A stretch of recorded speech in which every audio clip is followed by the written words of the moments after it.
Hello there, everybody. Welcome back to the channel. Today we're going to be watching and reacting to a Nitish Rajput video on the recent Pahalgam attacks. Now, that being said, unfortunately, the way that YouTube is right now, we're going to have to censor a lot of things. And even Nitish Rajput here has censored many things, like even the title itself. He had to use these asterisks here to censor. So unfortunately, YouTube, man, YouTube's upsetting. YouTube is very upsetting, especially recently. Especially recently.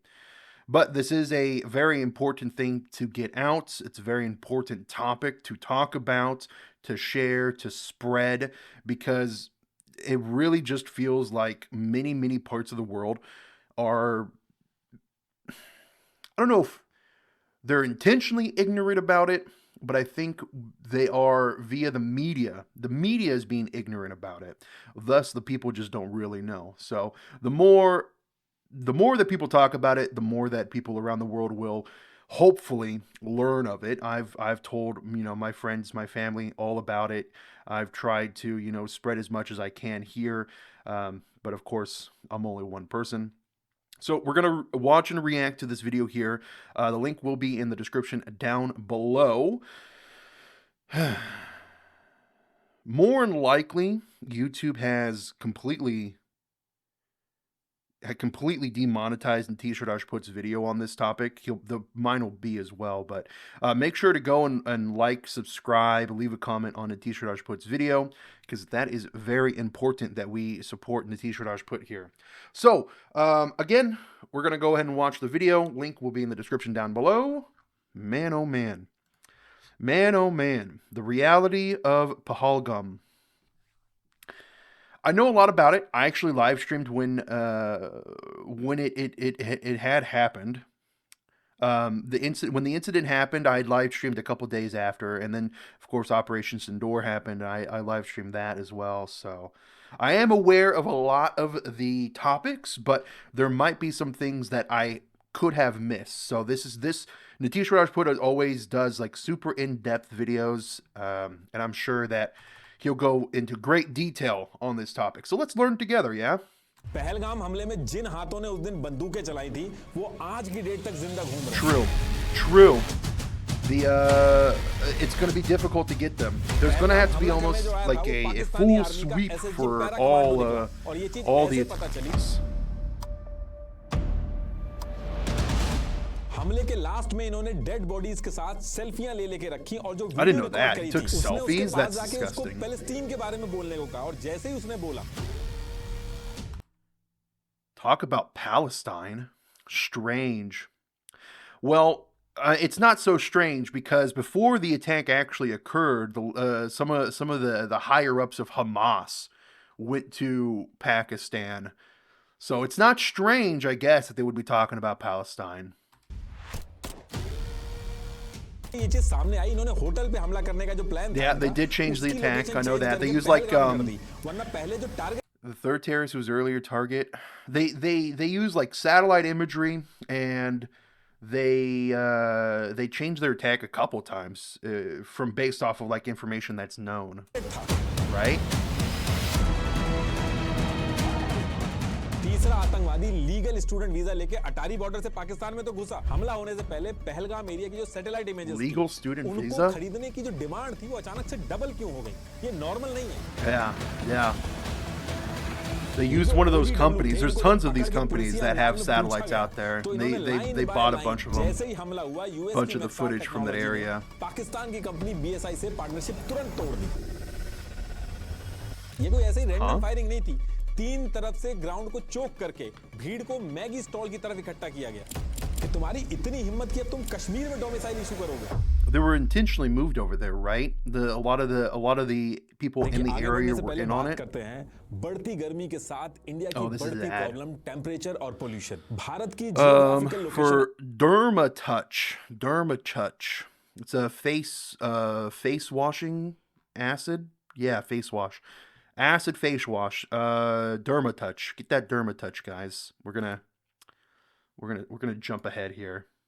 के nearest pharmacy store पे भी। तो topic पे वापस आते हैं। देखिए ये है जम्मू एंड कश्मीर, और जम्मू एंड कश्मीर के अंदर जो अनंतनाग डिस्ट्रिक्ट है, इसके अंदर पड़ता है पहलगाम। और पहलगाम से जब आप 5 किलोमीटर ऊपर चढ़ाई करते हो तो ये यहाँ पे 800 मीटर लंबा एक मैदान है बाइसरन, जिसको इंडिया का मिनी स्विट्जरलैंड भी The कहते mini हैं। Switzerland. It is a beautiful place. There is यही a वो जगह there is a video that I wanted to watch for a reaction. Yeah, right here. It was shared to me. It's just an 11-minute video of from like a year or two ago, and from I watched like the first 30 seconds of it, and yeah, I mean the place is absolutely stunningly beautiful. I'd like to watch that for a reaction at some point, but we'll see. We'll see. जगह है जहां 22 अप्रैल को आतंकवादियों ने एक plan तरीके से हमला किया। और ये जो इंसिडेंट हुआ है, ये ऐसा ही नहीं है कि एक आतंकवादी आया और ऐसे ही बस बंदूक उठाई और गोली चला दी। इसमें बहुत बड़ी प्लानिंग की गई है, जिसमें मल्टीपल ग्रुप्स ने वेल कोऑर्डिनेटेड स्ट्रेटजीज और अल्ट्रासेट्स जैसी टेक्नोलॉजीज का यूज करके हमला किया है। अब ये हमला कैसे किया गया, प्लानिंग कैसे हुई, कहां पे हुई, पाकिस्तान में हुई, तो उसके मल्टीपल प्रूफ्स क्या निकल के आए, एक एक चीज मैं इस वीडियो में आपको बताऊंगा। और ये सारी चीजें समझने के लिए हमें थोड़ा सा पीछे जाना पड़ेगा। तो देखिए ये जो अभी मैंने आपको बाइसरन एरिया दिखाया था, इसके इस तरफ एक गांव है जिसका नाम है गुरी। ये गांव ऑफिशियली अनंतनाग डिस्ट्रिक्ट के बिजबेहारा ब्लॉक में पड़ता है, और इसी गांव के एक घर में पैदा होता है The 3 Kashmiri handlers of foreign. Oh my God, he even had to look. He even had to censor this out. I think I said the A word at the beginning of the video. I'm gonna have to censor that as well. I mean, you've got to this point. I probably did censor it. This is how ridiculous YouTube is getting. This is how ridiculous that you have to censor things. How the extreme that you have to go to. But yeah, 3 of the Kashmiri handlers of foreign involved in Pahalgam, a teacher and 2 BA students. What? What is this? Adil Hussain ठोकर, जो कि Pahalgam attack का पहला आतंकवादी है। अभी थोड़े दिन पहले इसके घर को तो से उड़ा दिया, लेकिन ईयर 1992 में जब ये पैदा हुआ था तो किसी ने सपने में भी नहीं सोचा था कि ये आगे चल के पहलगाम जैसा हमला करेगा, जिसकी वजह से 2 देशों के बीच में वॉर जैसी सिचुएशन आ जाएगी। Did he have to cut something there? Because that flashed very quickly. इसकी वजह से 2 हुआ था तो किसी ने सपने में भी नहीं सोचा था See how quickly that cut? I wonder if he had to cut something there. कि आगे चल के पहलगाम जैसा हमला करेगा, जिसकी वजह से 2 देशों के बीच में वॉर जैसी सिचुएशन आ जाएगी। Indian forces have launched Operation Sindoor, a carefully coordinated mission aimed at dismantling terrorist networks near the border, with early they reports said it. confirming successful strikes and heightened security.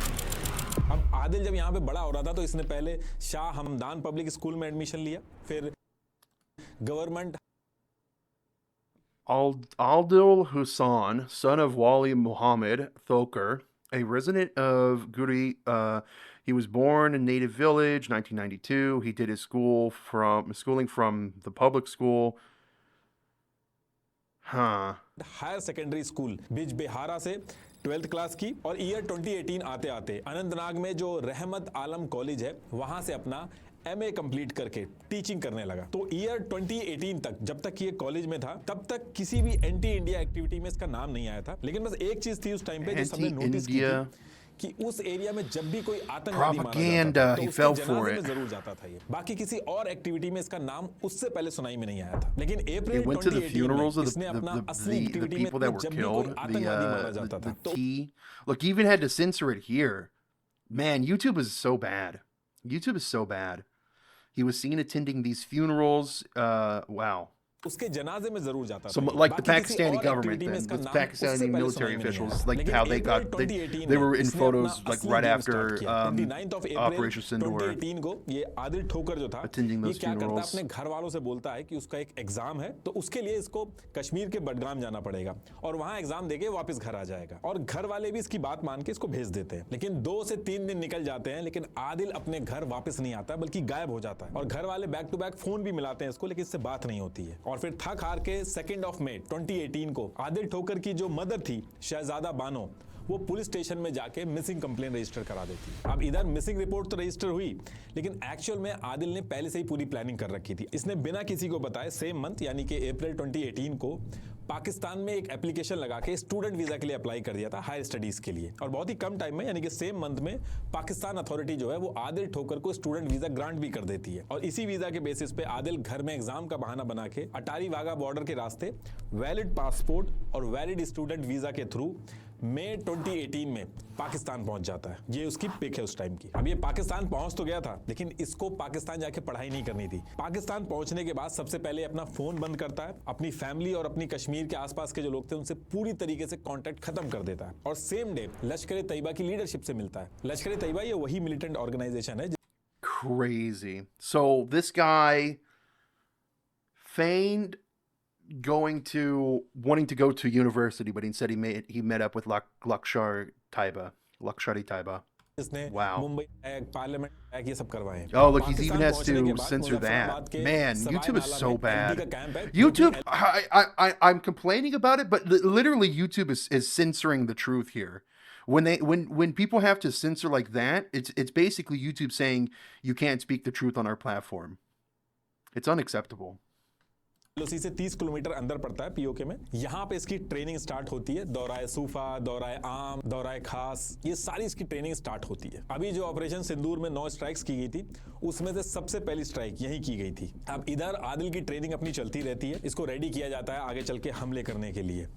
दूसरी तरफ जब ये आया था उसके next month यानी कि 28 जून 2018 को पाकिस्तान के लिए एक दिक्कत खड़ी हो जाती है। FATF financial action task force, ये एक इंटरनेशनल बॉडी है जो दुनिया के अंदर टेरर फंडिंग की मॉनिटरिंग वगैरह करती है। तो FATF ने पाकिस्तान की एक्टिविटीज को देखते हुए उसे अपनी ग्रे लिस्ट में डाल दिया। ब्लैक लिस्ट करने से पहले ग्रे लिस्ट में डाला जाता है, एक मौका दिया जाता है सुधरने का। अब ये बहुत बड़ी दिक्कत थी पाकिस्तान के लिए, क्योंकि Pakistan continuation on the gray list had increasingly become difficult for Islamabad to get financial aid from the IMF and World Bank, the Asian Development Bank, and the European Union. की वजह से IMF, world Should bank been से जो blocked loan वगैरह मिलते entirely. Pakistan को, वो सब रुक जाते। इससे पाकिस्तान के लिए एक सर्वाइवल का भी इशू खड़ा हो जाता। तो ग्रे लिस्ट में डालने के बाद FATF ने पाकिस्तान को गाइडलाइंस दी कि ये जो आपकी कंट्री में लश्कर तैयबा जैसी ऑर्गेनाइजेशन चल रही है, इनकी फंडिंग आप रोको, इन पे एक्शन लो। तो FATF की गाइडलाइंस और दुनिया को दिखाने के लिए पाकिस्तान ने So basically, they threatened them, hey, take out these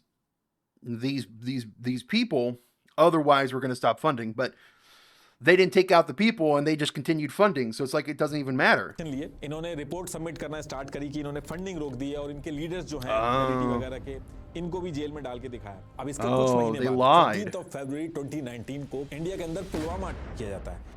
Yeah. India के अंदर हर कोई बहुत गुस्से में था, और इस हमले के तुरंत बाद इंडिया ने जितने भी प्रूफ थे, जैसे उमर जिसने हमला किया था उसके अकाउंट में कैसे 10.43 लाख रुपीस पाकिस्तान से डाले गए, ये सारे प्रूफ इकट्ठा करके एक डॉजियर बनाया गया। और FATF मेंबर कंट्रीज जो थी जैसे US, फ्रांस, UK, इनको भेजा। 17 से 22 फरवरी तक FATF की पेरिस के अंदर मीटिंग होती है, और पाकिस्तान को फाइनल वार्निंग दी जाती है कि अब अगर ऐसा कुछ हुआ तो ब्लैकलिस्ट कर दिया जाएगा। तो अब इस चीज के बाद पाकिस्तान के अंदर लश्कर तैयबा, जैश ए मोहम्मद, इनकी जो एक्टिविटी थी वो स्लो हो गई, और पाकिस्तान में भी शांति हुई। और फिर इसके 5 महीने बाद They were lying. Pakistan was lying. They were just lying so they could get 370 हटा। They were lying just so they can get more funding from the rest of the world. Jammu and Kashmir's special status dismantled, ushering a new Like era it's ridiculous because normal people can see this. Normal people can see what Pakistan is doing. You and I watch, you and I'm talking to the people in the comments, we can see what Pakistan is doing, but to these people that are in charge of, these government bailouts, these country bailouts, this funding of different countries that are, they're funding Pakistan. It's like, why, unless there's like a deep-rooted corruption that's even deeper than we even know about, it's just so clear. of constitutional uniformity and federal integration. अब ये चीज होने के बाद पाकिस्तान जो था वो चारों तरफ से फंस गया था। इधर आर्टिकल 370 हट चुका था, मिलिट्री एक्शन पाकिस्तान ले नहीं सकता था। लश्कर तैयबा, जैश ए मोहम्मद, ये जितनी भी प्रॉक्सी थी इनकी FATF की नजर पड़ी थी उन पे। तो इस चीज से निपटने के लिए पाकिस्तान के मुरीदके में, जहां LET का हेडक्वार्टर है, वहां पे मल्टीपल मीटिंग्स होती हैं, इसका सॉल्यूशन निकाला जाता है, और फिर इसके कुछ टाइम बाद एक नया प्लान बनाया जाता है ताकि कश्मीर के अंदर जो लड़ाई है उसको कंटिन्यू किया जा सके। पाकिस्तान एक नए नाम से आतंकवादी आउटफिट बनाता है, the resistance front. TRF। The Resistance Front. Plan इसमें यह था कि अपना नाम बदलो, चेहरा बदलो और काम सारा का सारा वही पुराना रखो। जैसे नॉर्मली आपने देखा होगा कि कोई कंपनी जिसका किसी फ्रॉड के It's चक्कर just में बहुत another ज्यादा way नाम of खराब हो lying जाता है, to तो hide, नए yeah. नाम से कंपनी खोल के सेम Hide काम करने लगती है। तो past ठीक वैसा ही यहाँ पे भी misdoings. किया गया। तो अगस्त 2019 में आर्टिकल 370 हटता है और 2 महीने बाद यानी कि अक्टूबर 2019 में द रेजिस्टेंस फ्रंट TRF को सेटअप कर दिया जाता है और यही TRF आगे चल के पहलगाम के हमले को अंजाम देती है। ये जो TRF थी इसको ऐसे So बनाया again, गया nothing था कि एक changed. Clean local Kashmiri group का इल्यूजन दे, दुनिया भर से ये लोग बचे रहे जिसमें पाकिस्तान का नाम दूर दूर तक ना है। और इस TRF के अंदर जो पूरा सिस्टम था, जो ऑपरेशन था, उसको चलाने की जिम्मेदारी वही पुराने आतंकवादी जो लश्कर-ए-तैयबा जैसे मोहम्मद वाले थे उन्हीं के हाथ में थी, बस नाम बदला गया था। TRF बनने के बाद हायरिंग एक बहुत बड़ा इशू था, तो इसके लिए इन्होंने इनिशियल फेज में तहरीक मिल्लत इस्लामिया, गजनवी हिंद, हिजबुल मुजाहिदीन और लश्कर-ए-तैयबा के कुछ लोगों को मिला के इन्होंने हायरिंग स्टार्ट करी। और ये जितनी भी हायरिंग की गई, इन सारी हायरिंग में से एक हायरिंग बहुत ही इंपॉर्टेंट है, उसका नाम आप याद रखिएगा क्योंकि पहलगाम हमले का एक्चुअल मास्टरमाइंड यही है। इसका नाम है Whoa. Hashim Musa. Hasim Musa. This is the first I've heard his name. No, I take that back. I think I have read the name here. Yeah. The former paramilitary commando of Pakistan's Army Special Army Forces. Yeah. I remember this guy. Again, I mean, it's right there, guys. I doubt the former is actually true. I think he's probably still is. ये Pakistan army का एक SSG para commando है। तो Pakistan army जो थी वो इसकी service जो थी वो टर्मिनेट करके इसको लोन पे लश्कर-ए-तैयबा को दिया था। लोन पे LET को दे दिया। इसका मतलब ये है कि अब ये LET के जितने ऑपरेशंस होंगे उनको एग्जीक्यूट करेगा। और देखिए ये कोई भी कॉन्स्पिरेसी थ्योरी नहीं है। NIA की जो इनिशियल इन्वेस्टिगेशन हुई है उसमें साफ ये चीज सामने आई है। जितने OGW के बयान आए हैं, Oh my God! Look at how much he had to साफ ये चीज सामने आई even censor this. Wow, that's sad. YouTube is literally stopping the truth.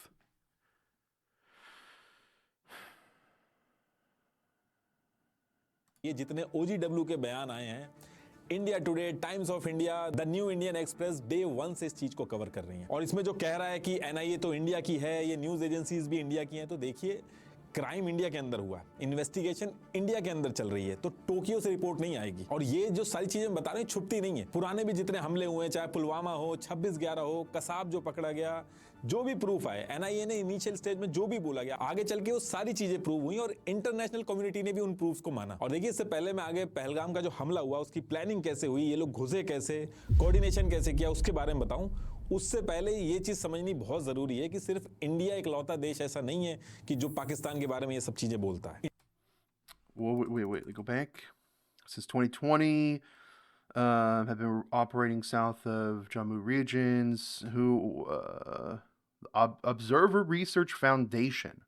So ORF. I've not heard of ORF before. India के बाहर की ऐसी organisation जिनकी reports को पूरी दुनिया के लोग मानते हैं, United Nation, International watchdogs, independent intelligence firm, सब ये चीज कह चुके हैं अपनी रिपोर्ट में कि पाकिस्तान ने टेरर आउटफिट का यूज करके the whole world knows. Proxy battlefield बनाया है। और सबसे डेंजरस पार्ट इस चीज में ये रहता है कि पाकिस्तान आर्मी और ISI जो है इसे आतंकवाद नहीं समझती, बल्कि एक कैलकुलेटेड मिलिट्री डॉक्ट्रिन मानती है। जैसे अफगानिस्तान में US की CIA ने लोकल मुजाहिदीन के थ्रू प्रॉक्सी वॉर लड़के सोवियत यूनियन को बाहर कर दिया था, तो ये मानते हैं कि सेम ऐसे ही बिना वॉर लड़े इंडिया से कश्मीर ले लेंगे। European foundation for south Asia studies की रिपोर्ट में कहा गया है कि पाकिस्तान आर्मी और इनकी इंटेलिजेंस एजेंसी ISI, इनका एक अनहोली अलायंस है टेरर ग्रुप्स के साथ। इन्होंने 125 से 250 मिलियन डॉलर्स आतंकवादी ग्रुप्स को दिए हैं, कुछ उनकी सैलरीज की फॉर्म में, ट्रेनिंग, ऑपरेशनल कॉस्ट जितनी भी लगती है उसके लिए दिए हैं। इस पूरी रिपोर्ट का लिंक मैंने डिस्क्रिप्शन में लगा रखा है। इसके अलावा that is just an insane amount of money. Pakistan का ISI Pakistan continued to serve as a safe haven for certain regional focused groups. It allowed groups targeting Afghanistan, including the Afghan Taliban and affiliated HQN, as well as groups targeting India, including Lashkar-e-Taiba and its affiliated front organizations and JEM, to operate from its territory. अभी Yeah. भी आतंकवादी group को shelter दे रहा है जो India पे focus कर रहे हैं। Congressional I mean, research service in Trump's first term, that's why he stopped giving them military aid. It was like in 2018, Trump was like, "Hey, we're cutting off military aid because there's too much, there's too you're allowing these organizations inside of your region, these horrible T-orgs. T-orgs. Is that a safe word? YouTube T-orgs. CRS इसकी report number R4 And yet the IMF loans kept going. Record बोला गया कि Pakistan USAID kept going. IMF loans kept going. And then other countries probably gave aid as well. I'd have to look into it. I mean, the IMF is a loan group from, the whole world. The whole world kind of piles money into it, or a good portion, like these big bloc groups like Europe and USA and parts of Asia and stuff. But it's frustrating. कि IS Very, very frustrating. Organisations के साथ linked हैं और लश्कर ए तैयबा जैसी organisation को secretly financial assistance, training और strategic guidance दे रही हैं। ये रिपोर्ट भी मैंने डिस्क्रिप्शन में लगा रखी है। पेज नंबर 23 से 24 के आगे आप पढ़ोगे जब, तो आपको पता चलेगा कैसे कसीदे पड़े गए हैं पाकिस्तान के लिए। अमेरिका की पार्लियामेंट, यूएस कांग्रेस में जो CRS रिपोर्ट पब्लिश हुई थी, उसमें भी कहा गया कि पाकिस्तान के अंदर 15 आतंकवादी ग्रुप हैं जिनको 5 कैटेगरीज में डिवाइड किया गया है, जिसमें से एक ग्रुप का डेडिकेटेड टास्क है कश्मीर के अंदर आतंकवाद फैलाना। ये सारे उनके नाम हैं और इसका भी लिंक आपको डिस्क्रिप्शन में मिल जाएगा। ये सारी रिपोर्ट्स इंडिया के बाहर की हैं और अगर इनको भी आप नहीं मानो तो पाकिस्तान के फॉर्मर प्रेसिडेंट मुशर्रफ ने CNN के इंटरव्यू में एक्सेप्ट किया कि हाँ, हम ट्रेनिंग देते हैं मिलिटेंट्स को कश्मीर में लड़ने के लिए, ये हमारे हीरो हैं। पाकिस्तान में फिर उनको हीरोज रिसेप्शन दी गई। पाकिस्तान के फॉर्मर Heroes नवाज शरीफ ने reception. डॉन को इंटरव्यू देते हुए एक्सेप्ट किया कि नॉन स्टेट एक्टर्स जैसे लश्कर ए तैयबा ने पाकिस्तान की I mean, they even admit it. They admit it. बाकी फेमस And फोटोग्राफ आपने हाल yeah, फिलहाल में जरूर this- देखी होगी। UN के डेजिग्नेटेड आतंकवादी There's the guy right there, huh? Yeah. हाफिज अब्दुल रऊफ के साथ ये सारी पाकिस्तान की लीडरशिप खड़ी है। और ये मैं शॉर्ट में बता रहा हूं, US department of defence, pentagon, FATF की Pentagon reports that PAC is using militants as proxies show extent of Islamabad involvement in international terrorism. India. कितनी सारी रिपोर्ट है, पूरी रात निकल जाएगी और सिर्फ उन रिपोर्ट्स में पाकिस्तान और उनके आतंकवादियों से क्या कनेक्शन रहे हैं, सिर्फ उसके बारे में पता गया है। और ये सब इंडिया के बाहर की रिपोर्ट है। तो आगे मैं जो भी स्टोरी बता रहा हूं आपको, उसको सिर्फ आप ये कह के नहीं रिजेक्ट कर सकते कि अरे ये तो इंडिया का यूट्यूबर है, इंडिया की रिपोर्ट्स हैं, इंडिया की NIA है। ये सारी चीजें कह के आप पाकिस्तान का जो लिंक है आतंकवाद से वो हटा नहीं सकते। चलिए वापस अपनी स्टोरी पे आते हैं। तो देखिए अभी It's तक clear पाकिस्तान आर्मी का जो Pakistan's पैरा कमांडो involved. था, हाशिम मूसा, It's वो been आर्मी known. छोड़ के LET के जो ऑपरेटिव्स थे उनके साथ काम करने लगा था। आदिल ठोकर जो कश्मीर से पाकिस्तान पहुंच गया था, वो वहां पे उसकी ट्रेनिंग चल रही थी। यानी कि पहलगाम हमले वाले दिन जो 2 आतंकवादी थे वो पाकिस्तान के अंदर अपना काम कर रहे थे। और तीसरी चीज TRF, इसका फॉर्मेशन हो चुका था। और TRF के फॉर्मेशन के बाद दूसरी चीज जो इनको करनी थी, इनको TRF के हेड बनाने थे। और हेड ऐसे Well, बनाने he थे even had जिनके to ऊपर blur इनको out लंबे the, टाइम से ट्रस्ट हो, स्किलफुल हो और those कश्मीर के AKs. लोकल हो, ताकि इनका जो नैरेटिव है वॉर का वो उसी तरीके से एग्जीक्यूट हो। और लोकल हेड होने से लोकल हायरिंग और उस एरिया की नॉलेज उसको अच्छी होती है, तो उसका बहुत बड़ा एडवांटेज होता है। तो इसके लिए ये लोग सेलेक्ट करते हैं कश्मीर के कुलगाम जिले के रामपुरा के कैमा गांव का रहने वाला मोहम्मद अब्बास शेख। ये बहुत ही पुराना और ट्रस्टी आतंकवादी था LET का। ये 1996 से ही LET के साथ आतंकवाद फैलाने में जुड़ा हुआ था। तो इसी वजह से मोहम्मद अब्बास शेख जो था उसको हेड बनाया गया TRF का। इसको TRF का फाउंडर भी कहते हैं, लेकिन एक्चुअल में जो TRF के फाउंडर थे वो पाकिस्तान में बैठे हुए थे। TRF के हेड मोहम्मद अब्बास शेख के साथ एक और LET का ट्रस्टी आदमी रहता था जिसका नाम था शेख सज्जाद गुल। पहलगाम हमले की जो प्लानिंग हुई थी, जो लोकेशन सेट की गई थी, जो होटल से पहलगाम शिफ्ट की गई थी, सारी प्लानिंग इसी ने की थी। अभी आएगा आगे। ये कश्मीर में श्रीनगर के नवा बाजार में रहता था। इसने MBA कर रखा था और पहले भी दिल्ली में एक बार एक्स के साथ पकड़ा गया था, कई हमले में इन्वॉल्व था। इसका भाई भी महाराजा हरि सिंह हॉस्पिटल में पहले डॉक्टर था, अभी आजकल गल्फ कंट्रीज में टेरर फंडिंग संभालता है। तो ये सारी चीजें करने के बाद अब यहाँ से मोहम्मद अब्बास शेख और शेख सज्जाद गुल कश्मीर में टीआरएफ का पूरा नेटवर्क संभालते हैं। और फिर इसके बाद कश्मीर के अंदर जो टीआरएफ के OGW नेटवर्क की जो जिम्मेदारी थी वो फारूक अहमद को दी गई। फारूक अहमद जो था ये बहुत ही इंपॉर्टेंट आदमी था। ये 2016 तक तो कश्मीर के नारीकोट गांव कालारूस ब्लॉक डिस्ट्रिक्ट में था, लेकिन 2016 के बाद से पीओके के मुजफ्फराबाद में रह के कश्मीर का जो OGW नेटवर्क था उसको संभालता था। और LOC पार करा के कश्मीर के अंदर जो आतंकवादी पहुंचाए जाते थे वो भी यही फारूक ही करवाता था। इनफैक्ट पहलगाम हमला जो होता है all this information is readily available, and yet there are still people that deny it, like specifically like Pakistani citizens. Propaganda works on them. से सारे के सारे LOC इसी ने क्रॉस करवाए थे। और जितने OGW इन्वॉल्व थे पहलगाम हमले में, जो प्लानिंग से पहले जा जाके रैकी कर रहे थे, सब के सब इसके साथ कांटेक्ट में थे। देखिए OGW मैंने पुरानी वीडियो में बता रखा है, एक बार फिर से बता देता हूँ। OGW ओवरग्राउंड वर्कर, कश्मीर में जो लोग इंडिया से नफरत करते हैं लेकिन हथियार उठा के अपनी जान दांव पे नहीं लगाना चाहते हैं, वो OGW बन जाते हैं। ये आराम से आम जनता की तरह अपना घर चलाते हैं, कोई ऑटो चलाता है, कोई दुकान संभालता है, लेकिन जो आतंकवादी होते हैं उनको ये हेल्प करते हैं, उनको खाना, शेल्टर, आर्मी की इंफॉर्मेशन देना, एरिया की डिटेल्स शेयर करना, ये सारे काम करते हैं। OGW कश्मीर में बहुत ही इंपॉर्टेंट रोल प्ले करते हैं। OGW के बिना ये जितनी आतंकवादी ऑर्गेनाइजेशन है, LET हो गई, जैश ए मोहम्मद हो गई, इनका पूरा काम करना बहुत मुश्किल हो जाता है कश्मीर के अंदर। अब इसके बाद जब ये सारी चीजें सेटअप हो जाती हैं तो कश्मीर के अंदर फारूक अहमद पाकिस्तान से आतंकवादियों को LOC क्रॉस करा के घुसाना चालू करता है कश्मीर के अंदर, ताकि हमला किया जा सके। LOC से जितने भी आतंकवादी घुस रहे थे वो सांबा, कठुआ, राजौरी और पुंछ वाला जो एरिया था वहां से घुस रहे थे। और इनका एक सेट पैटर्न रहता था।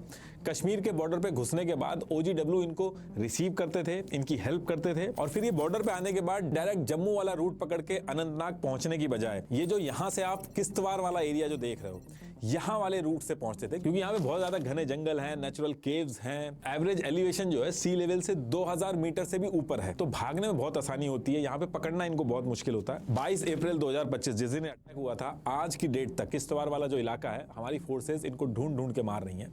अभी भी लड़ाई चल रही है इस एरिया में। तो देखिए ईयर 2022 आते आते इन्होंने अपना पूरा नेटवर्क एस्टेब्लिश कर लिया था कश्मीर के अंदर। TRF ने अपने आतंकवाद के मॉडल की रीब्रांडिंग करी, ऑनलाइन पोर्टल्स बनाए, टेलीग्राम, सोशल मीडिया का बहुत ज्यादा यूज किया इन्होंने। एक TJRF नाम से टेलीग्राम चैनल भी बनाया जिसमें प्रोपेगेंडा वाली वीडियोस वगैरह शेयर करके कश्मीरियों को Yeah, you see a lot of I don't know how many of you guys are on, you know, those deeper parts of the internet, but yeah, you see these Telegram groups or these image boards just full of this type of terrorist propaganda. It's very concerning, very very concerning. कराते थे। और फिर इसी बीच इन्होंने कश्मीर के अंदर हमले करना स्टार्ट किया। नॉन लोकल जो थे उनको टारगेट करना स्टार्ट किया। लाल चौक से 100 मीटर पे Hari Singh High Street market area में मारा इन्होंने। TRF का ये पहला अटैक था कश्मीर के अंदर। इसके बाद इन्होंने अजय पंडिता जी इनको मारा, आकाश मेहरा को मारा, इंडिया के कोने कोने से जो लेबर्स आए थे उन पे हमले किए। बेसिकली इनका मॉडल कुछ इस तरीके से आप समझ लीजिए कि एक कॉन्ट्रैक्ट किलर की तरह ये काम कर रहे थे। जितने भी नॉन लोकल थे उनको ये जा जाके मार रहे थे। लेकिन असली झटका जो इनको लगा था वो 23 अगस्त को लगा था, क्योंकि इस दिन श्रीनगर के अलोची बाग में TRF का हेड मोहम्मद अब्बास शेख, जिसको फाउंडर भी कहा जाता है TRF का, ये लोकल लोगों के साथ क्रिकेट मैच खेल रहा था। वहीं पे जम्मू एंड कश्मीर की पुलिस को पता चल जाता है और इन्होंने वहीं पे पहुंच के इसको मार दिया। जिस दिन ये मारा, सेम वीक में जो TRF का सेकंड इन कमांड था, जो मैंने बताया भी था आपको, शेख सज्जाद गुल, इसको हेड बना दिया जाता है। इधर TRF का हेड मारा जाता है, दूसरी तरफ कश्मीर की सिचुएशन भी बहुत तेजी से बदल रही थी। जैसे 2018 जो स्टोन पेल्टिंग होती थी वो 1458 केसेस आए थे, वहीं 2020 में ये 255 रह गए थे और फिर आगे चल के और कम हुए। आगे 2023 और 2024 में तो ऑफिशियल डेटा जीरो हो गया था स्टोन पेल्टिंग का।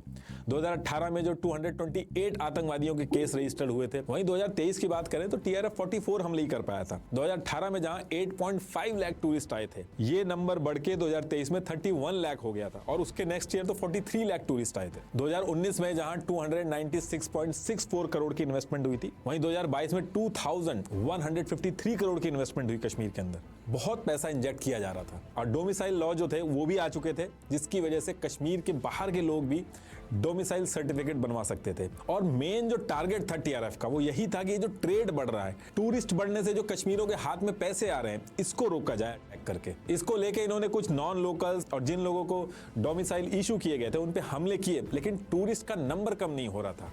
होटल्स फुल थे, पोनी राइडर्स जो थे, ऑटो वाले, हर कोई बिजी था। यूट्यूब पे भी एक बार आप लोकल कश्मीरी जो थे उनके इंटरव्यू वगैरह जरूर सुनिएगा, जिसमें वो खुलेआम बता रहे हैं कि इतना काम था कि एक दिन का भी आराम नहीं था, बहुत पैसा आ रहा था और बहुत टूरिस्ट भी आ रहे थे। तो जो कश्मीर में इतनी तेजी से चीजें चेंज हो रही थी, तो इससे निपटने के लिए अब यहां से असली गेम शुरू होता है।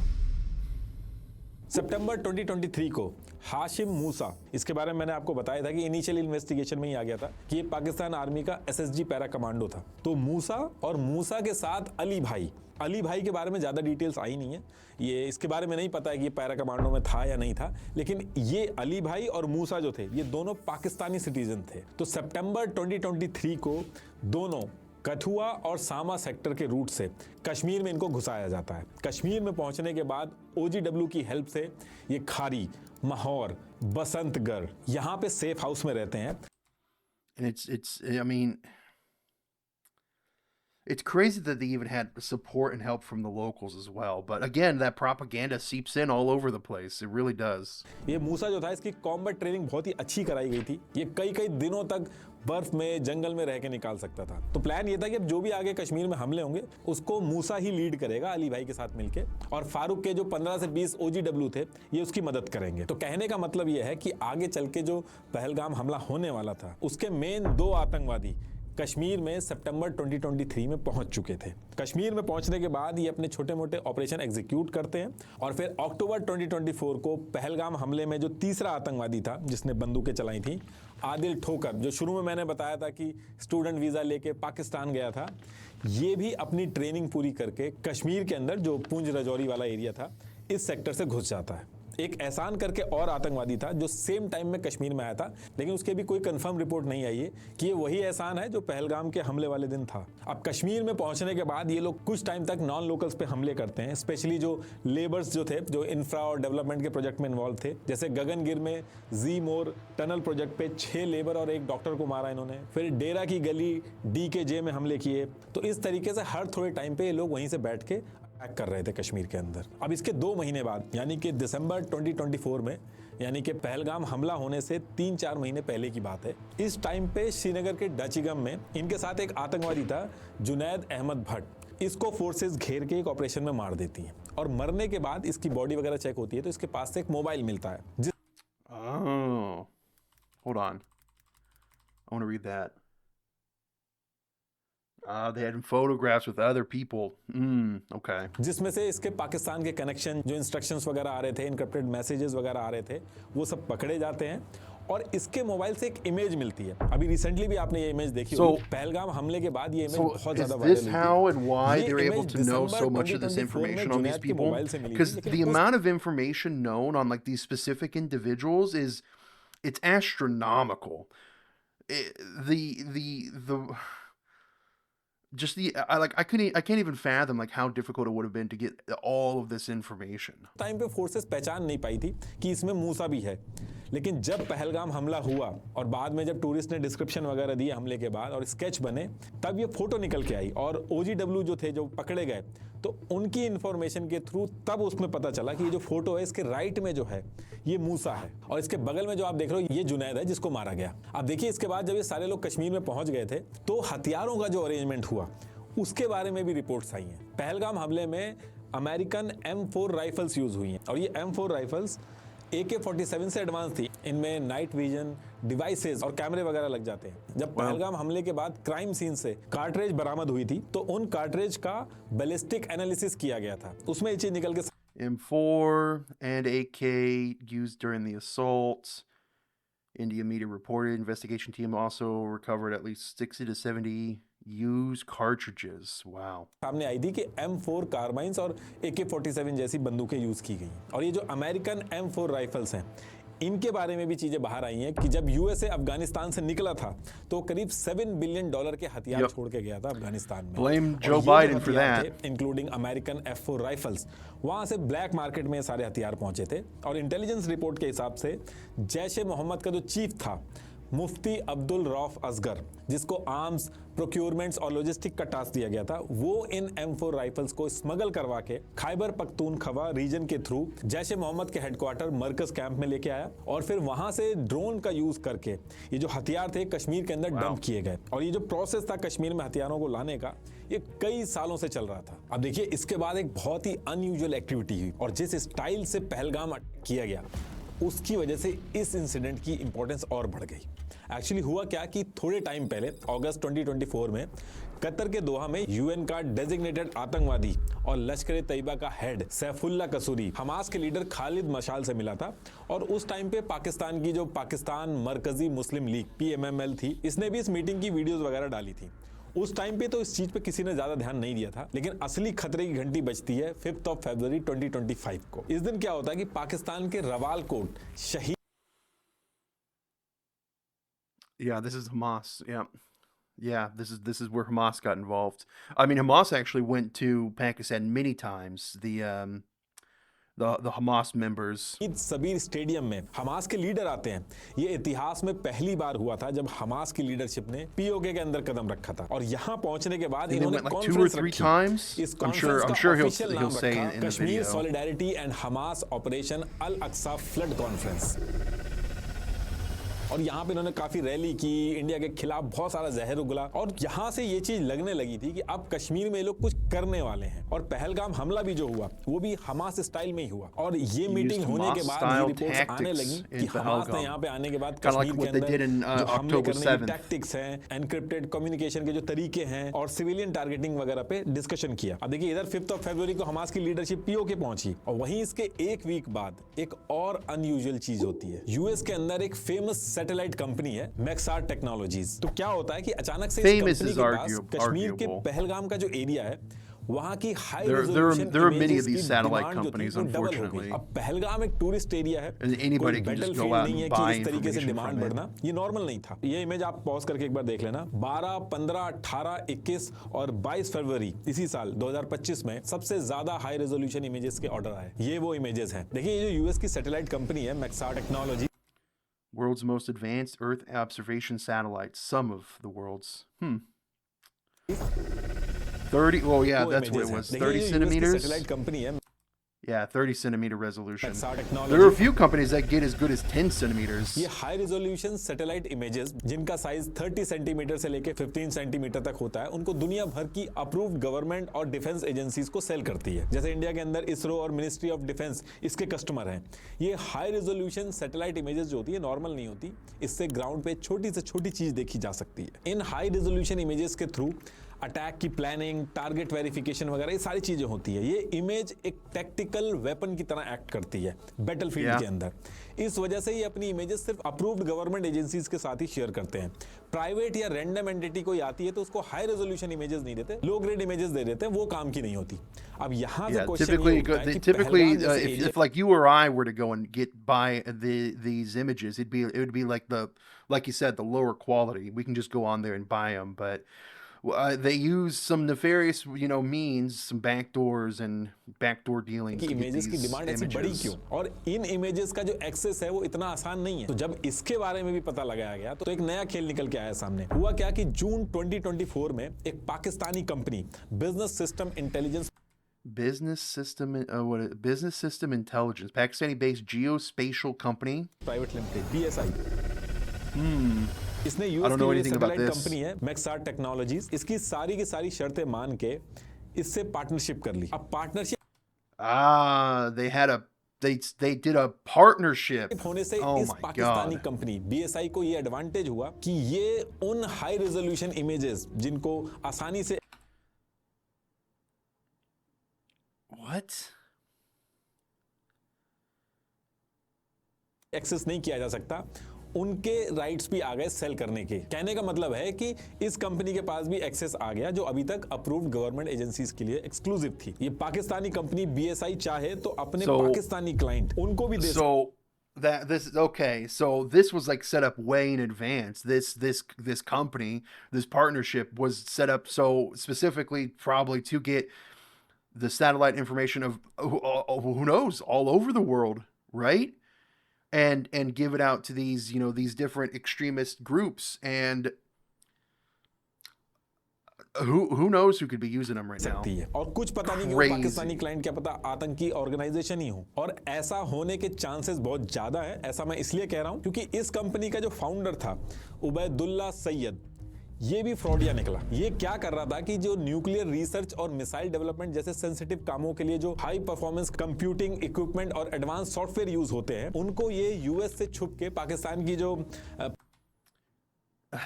Illegally exporting computer equipment from the United States to a nuclear research agency in Pakistan. Pakistan atomic Oh my energy God. Commission PAEC है,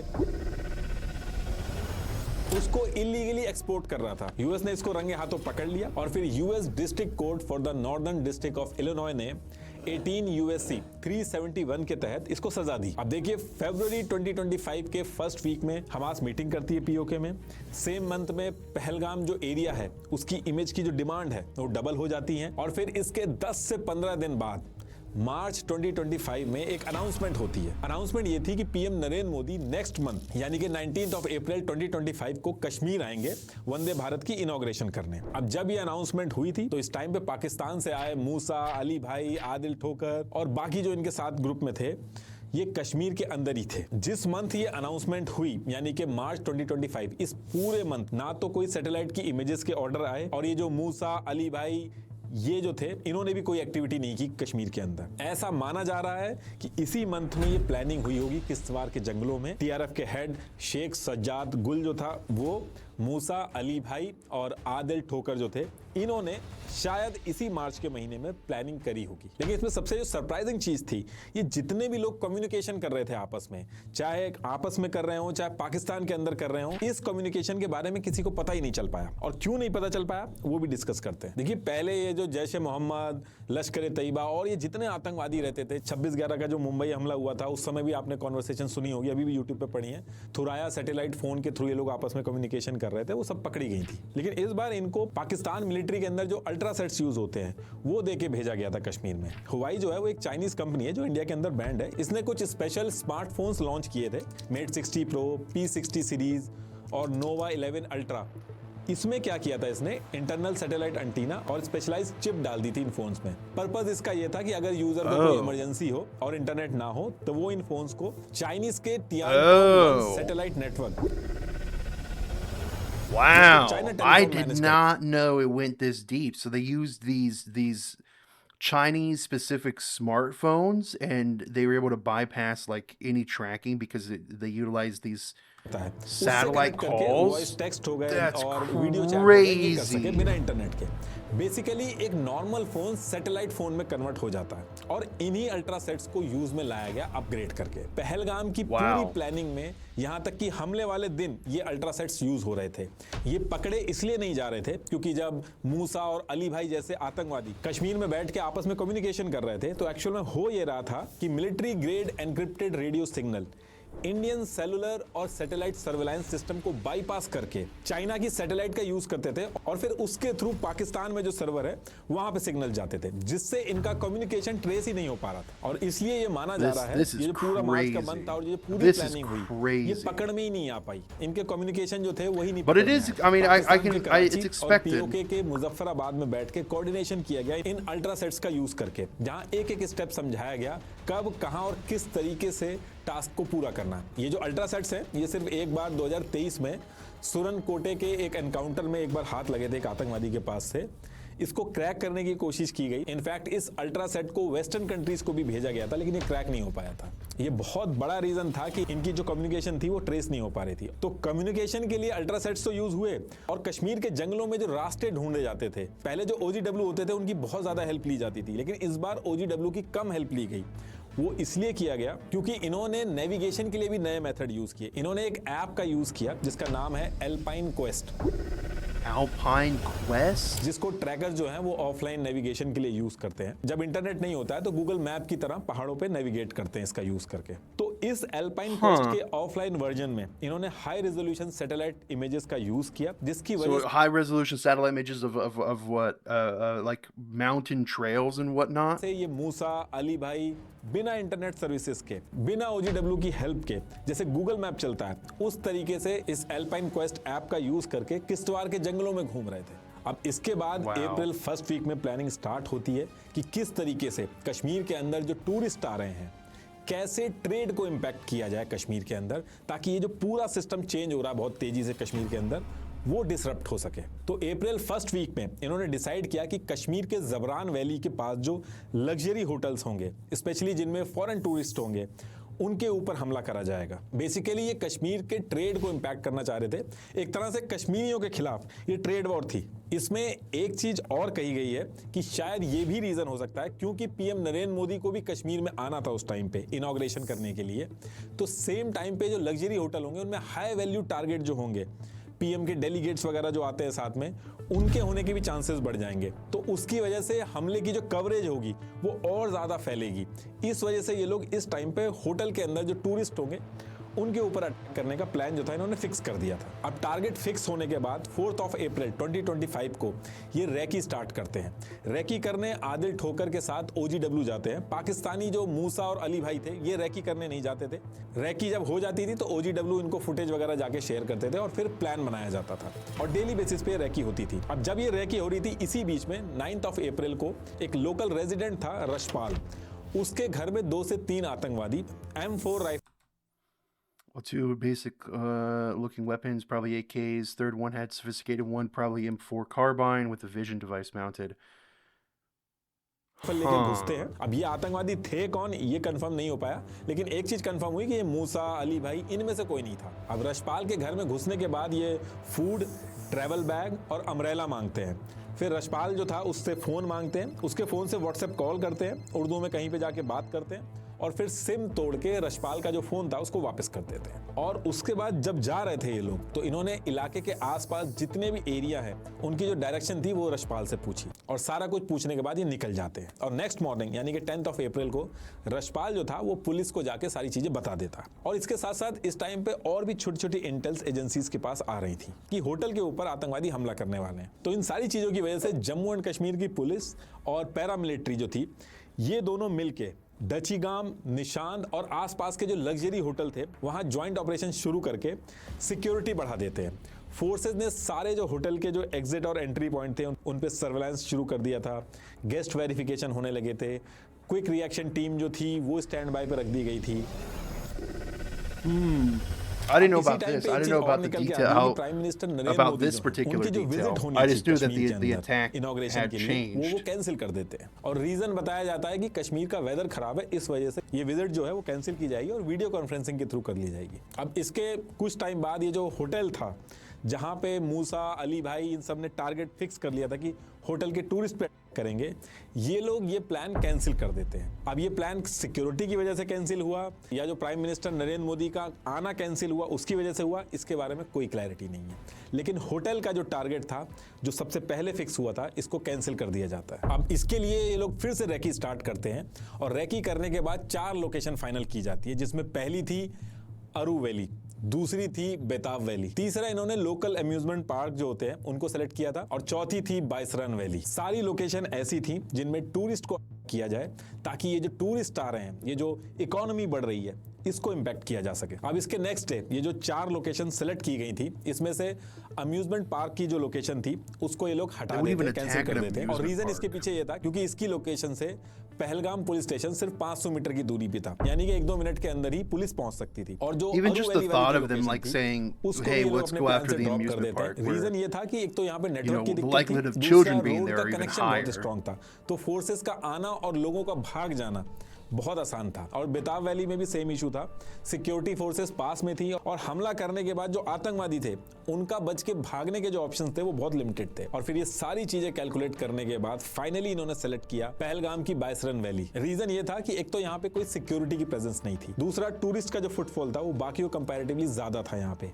गाड़ी नहीं पहुंच सकती थी, सिर्फ ट्रैकिंग करके या घोड़े से जाया जा सकता था। सिक्योरिटी फोर्सेस को आने में भी 30 से 40 मिनट लगते ही लगते। सीआरपीएफ की डेल्टा कंपनी 116 बटालियन का जो सबसे करीब बेस था वो 4 से 5 किलोमीटर पे था। ये मैप है उसका, चारों तरफ से घने जंगल, तो हमला करके जंगलों So में भागना बहुत आसान था और I कोई didn't भी realize it CCTV was camera नहीं था। तो फिर यहाँ से the इन्होंने जो accessibility लोकेशन was that थी low. पहलगाम की 22 रन वैली, इस लोकेशन को फिक्स कर दिया और इसके लिए प्रिपरेशन स्टार्ट कर दी। और जब ये चीज होती है तो इसके नेक्स्ट डे न्यूज आती है कि यूएस के वाइस प्रेसिडेंट इंडिया आ रहे हैं। और इस न्यूज के आने की वजह से यह फैसला हुआ कि जब यूएस का वाइस प्रेसिडेंट इंडिया के अंदर होगा उसी बीच में हमला किया जाएगा ताकि पूरे वर्ल्ड में न्यूज बने। इसलिए 22 अप्रैल की डेट फिक्स कर दी गई। अब जैसे ही डेट फिक्स की जाती है तो बाकी आतंकवादी तो पहले से ही 22 रन के एरिया के आसपास थे, लेकिन 21 अप्रैल को मूसा और अली भाई जो इतने दिनों से जंगल में छुपे थे उनको ग्रीन सिग्नल मिलता है और दोनों सेम डेट यानी कि 21 अप्रैल की रात में कोकरनाग के फॉरेस्ट से निकलते हैं 22 रन वैली की तरफ। जो रूट ये पकड़ते हैं वो किश्तवाड़,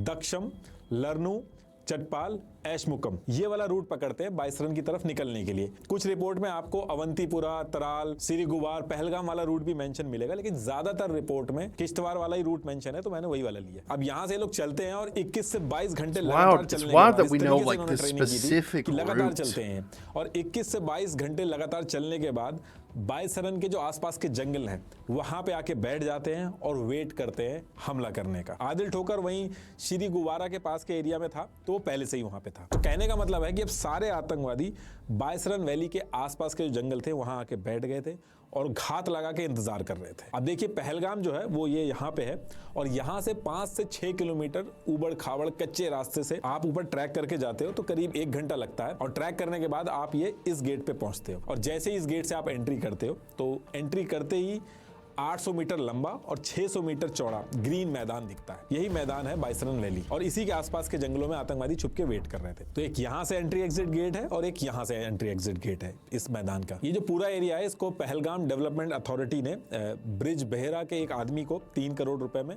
3 साल के लिए टेंडर में दे दिया था। तो उसी ने इस एरिया के अंदर टिकटिंग का सिस्टम किया, जिप लाइनिंग स्टार्ट करवाई और इस एरिया के चारों तरफ फेंसिंग लगा के भी सिक्योर किया। तो कहने का मतलब है कि इस पूरे एरिया में 2 एंट्री एग्जिट गेट है। बाकी I didn't know there was a fence around the whole area as well. That oh man. चारों तरफ फेंसिंग हो रखी है और सिक्योरिटी जो है वो अमरनाथ यात्रा के टाइम यहाँ प्रोवाइड होती है। बाकी के टाइम सिक्योरिटी तभी आती है जब टूर ऑपरेटर या होटल वाले इन्फॉर्म करते हैं अथॉरिटीज को कि टूरिस्ट ज्यादा हो गए, तब वो सिक्योरिटी आती है। अब इसके बाद 22 अप्रैल So there's only security when the 9 बजे the operators say, hey, there's going to be more tourists here. But reports that I've read, some of the operators were in on की it. एंट्री खुलती है और पहलगाम से tourist अलग अलग होटलों से अपनी अपनी लोकेशन से 22 रन वैली की तरफ पहुंचना शुरू करते हैं और 22 रन वैली का जो मेन गेट है यहाँ से टिकट ले लेके 22 रन वैली में एंट्री लेना स्टार्ट करते हैं और धीरे धीरे करके 1000 टिकट बिक चुके थे। मतलब कि 1000 लोगों का फुटफॉल इस एरिया में हो चुका था और अब इसके बाद दोपहर के 1:30 बज चुके थे और तब तक करीब 400 टूरिस्ट बचे थे इस लोकेशन के अंदर। बाकी सारे जितने थे वो वापस जा चुके थे। किसी को भी बिल्कुल आइडिया नहीं था कि आगे क्या होने वाला है। अब इसके 15 मिनट बाद यानी कि 1:45 पे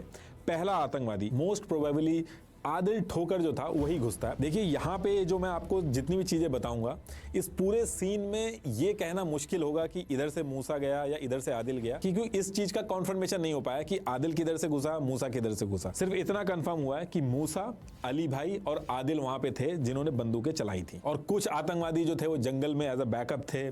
कुछ ऐसे थे जिनके हाथ में बंदूक नहीं थी लेकिन वो भीड़ में मिले हुए थे। इसलिए एक्चुअल में उस समय वहां पे कितने आतंकवादी थे ये कहना मुश्किल था, लेकिन अली भाई, मूसा और आदिल ठोकर ये कंफर्म थे वहां पे जिन्होंने बंदूक उठा के लोगों को मारा। तो इस तरीके से एक आतंकवादी कश्मीरी फेरन पहन के ये इस तरफ से ग्राउंड में एंट्री करता है। इसकी वगैरह कश्मीरी जो फेरन इसने पहन रखी थी उसके अंदर छुपा रखी थी, तो आराम से पब्लिक के बीच में घुस के इधर ये जो एंट्री एग्जिट गेट है इसकी तरफ जाने लगता है। जैसे ही ये एंट्री एग्जिट गेट पे पहुंचता है ये बंदूक निकाल के हवा में फायरिंग करना स्टार्ट कर देता है। किसी आदमी पे नहीं चलाता है, हवा में कॉन्टिन्यूसली फायरिंग करता है और भीड़ को जो मेन एंट्री एग्जिट गेट है उसकी तरफ ले जाने की कोशिश करता है। अब जैसे ही भीड़ मेन एंट्री एग्जिट गेट की तरफ इकट्ठा होने लगती है तो वहीं साइड से जंगलों की तरफ से फेंस जो लगी हुई थी वहां से कूद के 2 आतंकवादी मिलिट्री ट्रैक सूट पहन के वगैरह लेके खड़े हो जाते हैं और मोस्ट प्रोबेबली ये मूसा और अली भाई थे। पब्लिक सोच रही थी कि सिक्योरिटी वाले हैं, तो देखिए ऐसे ही कुछ आतंकवादी आए रैंडम, उन्होंने फायर करके लोगों को मार दिया। ऐसा नहीं था, ये एक वेल प्लान ट्रैप था जिसमें जो दोनों एंट्री एग्जिट पॉइंट थे उनको प्रॉपर ब्लॉक किया गया और ये जितने टूरिस्ट थे इनको चारों तरफ से घेरा गया और एरिया बहुत बड़ा था। तो जब ये सारी चीजें हो रही थी तो कुछ लोग जो दूसरी तरफ थे उनको पता ही नहीं चल पाया कि दूसरी तरफ क्या चल रहा है। वो I आराम से remember अपना seeing zip this. I remember seeing this video of the guy on the zip line that went down it when, lining वगैरह when कर रहे the थे। अब भीड़ जब when main it- when entry it was exit going point पे down, पहुंचती है तो वो जो when दोनों when- आतंकवादी थे जो सिक्योरिटी वाले जिनको लोग समझ रहे थे वो भी गोली चलाना स्टार्ट कर देते हैं। फिर ये सारी भीड़ को इधर ये जो भेलपुरी और चाय और फूड की जो स्टॉल थी इस पॉइंट पे भीड़ को इकट्ठा करते हैं, औरतों और आदमियों को अलग करते हैं। ये सारी चीजें जो करी इन्होंने, ये मेन एंट्री एग्जिट जो गेट था उससे 50 मीटर के अंदर ही करी। अब आदमी और औरतों को अलग करने के बाद ये आदमियों से पूछते हैं कि हिंदू है कि नहीं, और फिर जो नहीं बताते उनसे कलमा पढ़वाते हैं। देबाशीष भट्टाचार्य के पास जैसे ही आतंकवादी आए उन्होंने कलमा पढ़ दिया तो उनको छोड़ के आतंकवादी दूसरी तरफ चला जाता है। एक क्रिश्चियन वहीं बगल में खड़ा था, उससे पैलेस्टीन का जो इशू था उस पर बोलने को कहा गया। कुछ की पैंट उतरवाई गई और फिर जो हिंदू टूरिस्ट थे उनको क्लोज रेंज से गोली मार दी गई। अब इसी टाइम पे आदिल हुसैन जो पोनी राइडर था, ये टूरिस्ट जो थे उनको घुमाने लेके आया था। आदिल के एक टूरिस्ट को आतंकवादी गोली मारता है तो आदिल उससे बहस करने लगता है, उसकी गन छीनने लगता है। तो आतंकवादी आदिल हुसैन को भी 3 गोली चला के उसकी भी जान ले लेते हैं। इनके पास M4 राइफल थी, AK-47 थी, इनकी बॉडी और पे GoPro कैमरा लगे हुए थे। तो ये सारी चीजें रिकॉर्ड कर रहे थे और जिन लोगों की जान चली गई थी उनके साथ selfie I didn't know they had head-mounted cameras too. ये लेके अपने फोन में रख रहे थे। और भी बहुत सारी चीजें हैं जो मैं बता नहीं पाऊंगा और आप सुन भी नहीं पाओगे। तो ये सारी चीजें ये लोग 20 से 25 मिनट तक इन्होंने की। ये सारी चीजों में 26 लोगों की जान गई। उनके नाम ये हैं। Just gonna let this sit here for a second.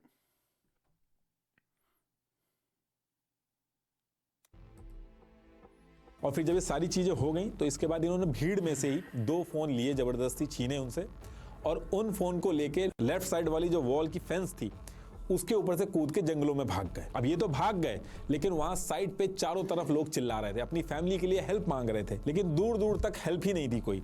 फिर जैसे तैसे करके 2:30 बजे पुलिस के पास पहली बार इंफॉर्मेशन पहुंचती है कि बायसरन वैली में आतंकवादियों ने ये सब कर दिया। I didn't realize there was station के SHO 400 शॉक्ड हो people जाते हैं there. और इनको I'm Baisaran shocked valley that, पहुंचने में टाइम लगता। तो the इन्होंने जल्दी मदद casualties weren't भिजवाने के higher. लिए कश्मीर की सारी यूनियन के जो जनरल प्रेसिडेंट अब्दुल वाहिद थे इनको इन्फॉर्म करते हैं कि ये सारी चीजें हो गई और जल्दी से जल्दी हेल्प भेजी जाए। और अब्दुल वाहिद को जैसे ही पता चलता है वो पोनी ओनर एसोसिएशन के प्रेसिडेंट रईस अहमद भट्ट को बता देते हैं। इनके भी फोन के नेटवर्क नहीं आ रहे थे तो ये अकेले ही बायसरन वैली की तरफ भागने लगते हैं और जो रास्ते में जो इनको 1-2 लोग मिलते हैं उनको अपने साथ ले लेते हैं और जंगल से शॉर्टकट लेके फोर्सेस से पहले पहुंच जाते हैं। कहने का मतलब है कि इतनी भीड़ में सिर्फ 5 से 6 लोग ही पहुंच पाए थे मदद के लिए। ये प्रोफेशनल भी नहीं थे तो ये लोग पीठ वगैरह पे बैठा के जिस तरीके से रेस्क्यू किया जा सकता था वो कर रहे थे। फिर जैसे तैसे करके SHO रियाज जो है वो पहुंचते हैं और फिर CRPF की 116 बटालियन के कमांडेंट राजेश कुमार जो थे वो अपनी 25 लोगों की टीम के साथ पैदल भागते भागते साइड पे पहुंच जाते हैं और फिर रेस्क्यू ऑपरेशन स्टार्ट होता है, हेलीकॉप्टर वगैरह आते हैं। अब जैसे ही हमला होता है इसके थोड़ी देर बाद TRF जो थी वो हमले की जिम्मेदारी लेती है और रीजन बताती है कि जो डोमिसाइल इशू करे जा रहे हैं इसलिए किया गया। अब इसके बाद ये जो पूरा एरिया था उसको सैनिटाइज किया जाता है। टूरिस्ट जो थे जिनके साथ ये सारी चीज़ें हुई थी उनके स्टेटमेंट लिए जाते हैं, स्केच बनवाए जाते हैं, क्रैकडाउन स्टार्ट होते हैं। OGW जो थे उनको पकड़ा जाता है, उनके स्टेटमेंट लिए जाते हैं और लोग जो इन्वॉल्व थे उनको पकड़ के कैसे प्लानिंग हुई उसको जोड़ा गया और जो जो OGW और आतंकवादी पकड़े जा रहे थे उनके जो घर थे उनको लगा के डिस्ट्रॉय कर दिया जा रहा था। अब इसमें सबसे इंपॉर्टेंट चीज ये है कि TRF ने तो ऑलरेडी जिम्मेदारी ले ली थी इस पूरे हमले की, लेकिन 25 अप्रैल 2025 को यूनाइटेड नेशन सिक्योरिटी काउंसिल ने प्रेस स्टेटमेंट इशू किया जिसमें इस पहलगाम हमले को क्रिटिसाइज करना था। तो इस प्रेस स्टेटमेंट का जो फर्स्ट ड्राफ्ट था उसमें direct the resistance front TRF का नाम लिखा हुआ था, लेकिन जैसे ही TRF का नाम इसमें लिखा हुआ देखा पाकिस्तान ने that they were the ones to do it, Pakistan ने and कहा then they कि UN retracted की it इस later, official right? Press statement से Or TRF tried का to नाम हटना retract it? चाहिए। ये उस स्टेटमेंट की ओरिजिनल कॉपी है, आप पॉज करके देख लेना। कहीं What? What was that? Pakistan foreign minister said he pushed to omit mention of the outfit of TRF. ऐसे स्टेटमेंट से Yeah. टीआरएफ का नाम हटना चाहिए। ये उस स्टेटमेंट की ओरिजिनल कॉपी है, आप पॉज करके देख लेना, कहीं भी टीआरएफ का Maybe नाम that- mention maybe नहीं that's है। what I चाइना ने भी remembered. यूएन की 1267 सैंक्शन कमेटी में टीआरएफ को ब्लैक course लिस्ट करने China वाला जो would. इंडिया का प्रपोजल था उसको रोक दिया। चाइना के डिप्लोमेट च्वांग ली ने पाकिस्तान के कहने पे टीआरएफ का नाम लिस्ट से हटा दिया और बहुत ही फक्र से पाकिस्तान ने नाम हटाने के बाद अपने पार्लियामेंट में बताया कि हमने course TRF का China would नाम push to नहीं आने block दिया। it. अब देखिए सर्च ऑपरेशन अभी भी चल रहा है, ओजीडब्ल्यू पकड़े जा रहे हैं, लेकिन मेन जो उस दिन बंदूकों पे जिनके हाथ थे, जिन्होंने मारा था, मूसा, अली भाई, आदिल ठोकर, ये सब बचे हुए हैं। इनको अभी भी इंडियन फोर्सेस किश्तवाड़ के जंगलों में ढूंढ रही है, ऑपरेशन चल रहा है। जैसे जैसे और डिटेल्स आएंगी मैं आपको बता दूं। लास्ट में एक बार फिर से आपको बता दूं, डर्मा टच के सैलिसिलिक 2% फेस वॉश को जरूर ट्राई करिएगा। Thank you. Okay. Derma operation चल Well, रहा है, that was जैसे very- सब that was बचे very हुए हैं। sudden इनको end. अभी भी इंडियन फोर्सेस किश्तवाड़ के जंगलों में ढूंढ रही है। I mean, we know operation what चल रहा है, happens जैसे जैसे और next. डिटेल्स आएंगी मैं आपको बता दूं। लास्ट में एक बार We know what happens next. Operation Sindoor. It blows my mind how there is so much information known about the perpetrators. Absolutely blows my mind. I'm shocked. I'm genuinely shocked that there's so much information known.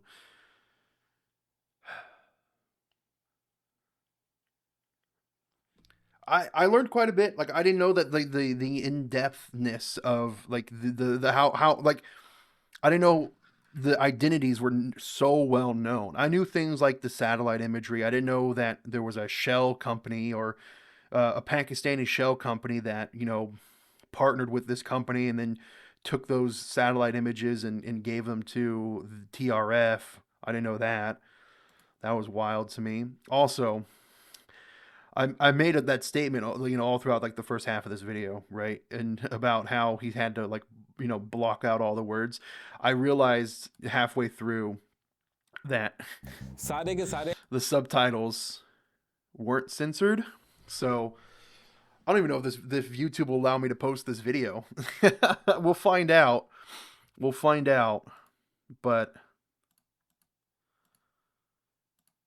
yeah. I knew he was. I knew the main guy was an army Pakistani army commando.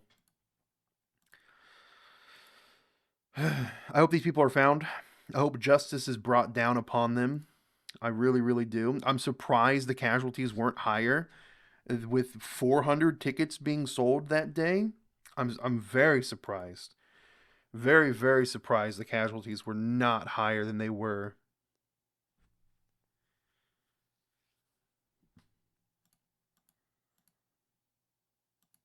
And then yeah, the way they undid it was horrific.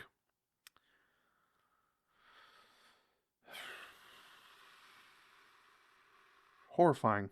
Absolutely horrifying. Absolutely horrifying, man.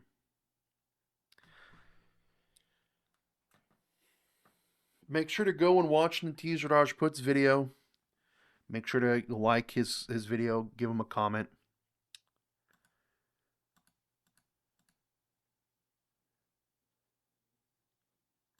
I didn't know the extent of the information. It just is mind-blowing how much is actually known.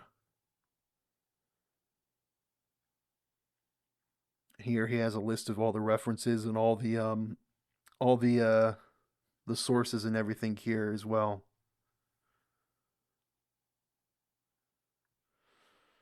Whew, brother. All right, we're going to read some comments, guys. We're going to read some comments. Finally, most awaited video. The only YouTuber I was waiting to watch video on this topic. It's credibility you earn, showing your commitment to the facts and truth. Man, that's called details. You're doing a great job. Genuinely saying this, Nitish, make an English channel and make videos for the global audience, not Indian audience in other countries. Global audience, I can help in any way I can. Make an English channel. authentic, unbiased, genuine content. He did not rush to publish the video. Instead, he took time so he can deliver the right content. Yeah, the amount of detail that was packed into this video, it shines a whole new light on the whole incident for me. It completely shines a whole new light. Give audio in English, Spanish also. Strongly urge you to dub this video in English. Finally, this is what I was waiting for. Hats off. Commendable. You did what our mainstream media channels have been failing to do. Proper research and factual reporting. What an explanation. Brother, what your research have done. Salute to you. Finally, the wait is over. Excellent research. The most intelligently crafted description of the incident so far. Good work. Kudos for all the research, and this video should reach millions. Mainstream media should learn from you. They should. They really should. Most trusted video on the internet. It's exactly what we want from a video with totally well researched. Thank you. Bro, love the explanation. What an explanation. Unbiased, hardworking. One of the best YouTube channels. Most awaited full detail video. I'm grateful for your research. Very informative. Great work. Finding someone analysis in detail that way really happened. Yeah, what really happened. I learned a lot more. I learned a lot more about the incident. And I thought I knew a very, very large amount about it, but not to this scale, not to this detail. I'm really glad that I watched this video. Because, again, the world needs to know. The whole world needs to know. All right, I want to read some of the newer comments here.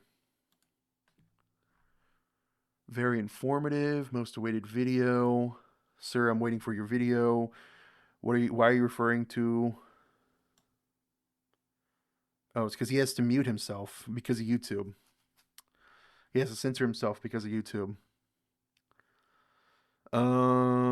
This person's saying Dhruv Radhi is bad, but Nitish Rajput is better. What did Dhruv Radhi's video say about it? I'm sure someone will tell me. Pakistan to gray list because the money laundering, not terror financing. Waited for so long. F Indian Muslims who support Hamas. No need to tell this all. No need to tell this all. What are you talking about? This is incredibly important. Why would there be no need to tell this all? This everyone should watch this.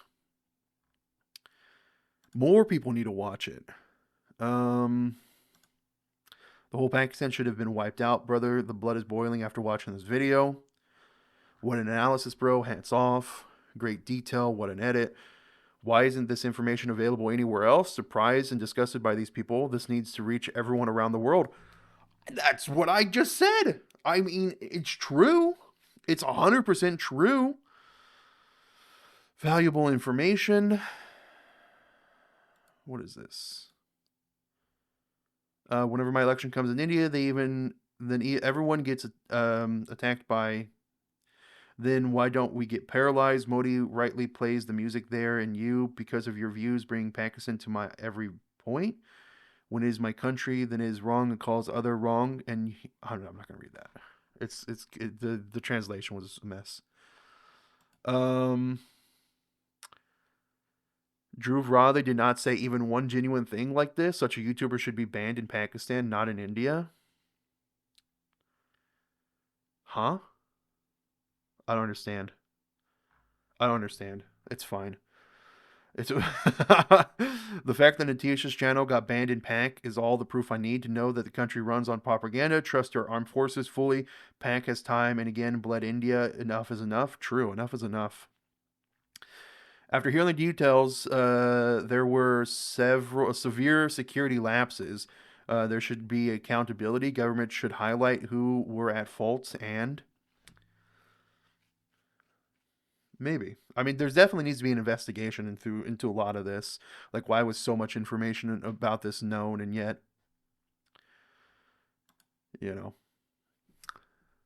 All right. Well, again, guys, please go support the original video.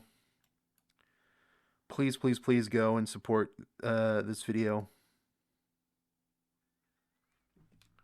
I'm just.